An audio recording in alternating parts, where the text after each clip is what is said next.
The second strategy, moving right along, is surveillance, continuous surveillance, and then punish people if they step out of line. This person is, growing out his beard. We see that he has a prayer app on his phone. We see that when it's Ramadan, he's not buying any food from restaurants or drinks during the daytime. Okay, then we're going to consider this person to be more extreme. He's on the more extreme side of the spectrum.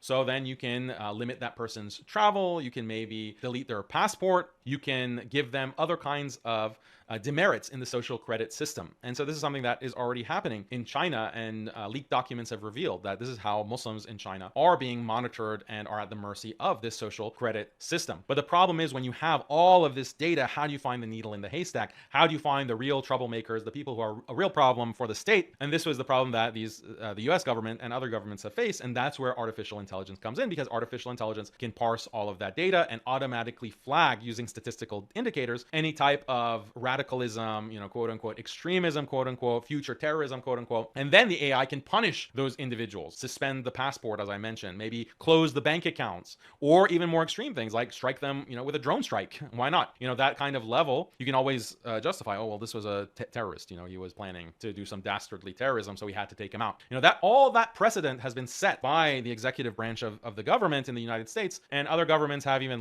less of a hesitation, like China, to implement these types of Orwellian technologies against the population. So this is all relevant to a very recent story, Israel's use of AI in this war against Palestine. And there's 3 technologies that have been reported on recently. One is called Lavender. You may have heard this AI technology. The Gospel is another technology. They have these kind of ironic names. And then Where is Daddy? So these technologies have been reported on. You can go to 972 Mag.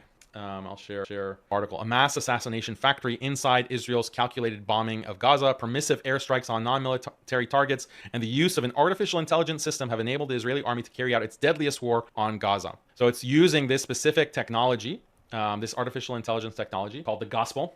And it's basically looking at the pattern of motion of people in Gaza, and based on that, finding power targets or power buildings where the statistical model predicts that that's a location that's more likely to be used for military activity, so it becomes a target for bombing. You also have Lavender, the AI machine directing Israel's bombing spree in Gaza. The Israeli military has marked tens of thousands of Gazans as suspects for assassination using an AI targeting system with little human oversight and a permissive policy for casualties. So this is another technology that it identifies militants. Okay, how is it doing this? There's all kinds of surveillance, camera surveillance, looking at every inch of Gaza.